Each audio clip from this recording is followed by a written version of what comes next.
Да се почне сопствен бизнис или занет се уште се смета за работа на мажите, но се повеќе жени почнуваат да ги уриваат стереотипите, започнувајќи своји бизниси. Нина Стефанова разговараше со жени кои изработуваат филигран. Секој почеток е тежок, со бројни предизвици и дилеми пред кои многумина би се повлекле, но жените предприемачи им пркосат на сите стереотипи дека занаетчиството и почнувањето сопствен бизнис во оваа средина се понаклонети кон мажите.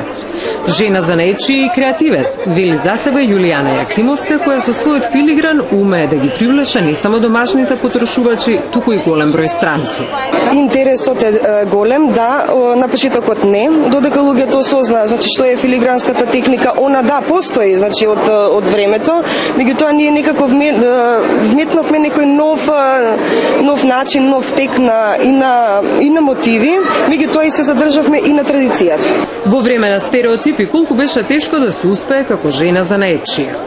Тешко е, меѓутоа вербата во себе и трудот што се вложува и сметам дека поддршката од семејството. Ова не е на нас семеен бизнис со сопругот, каде што двајцата обстојуваме со ова, двајцата работиме, така да кога се сака се може. Жените денес се присутни во повеќе занаети, кои претходно биле на некој начин повеќе врзувани за мажите. Жените се многу покреативни во она што го работат. Жените се со софистицирани работи која работат, жените повеќе даваат производи добри. Мажите знаете на брзина, а жените што наумиле тоа и ќе го направи. Марина Јакшиќ, филигранист, заедно со својата ќерка која е дипломиран уметник, создаваат уникатен накид. Со обуките за филигран во занаетчиската комора и грантовите кои ги добиле, денес може да се пофала дека нивниот сон е реалност. Регистрирајќи се преку програмата за самовработување, сега имаат 2 занаетчиски бизниси. Тие грантови обично се поддршка во репроматеријали, во машини и во сето тоа што за филигран да се изработи е многу потребно.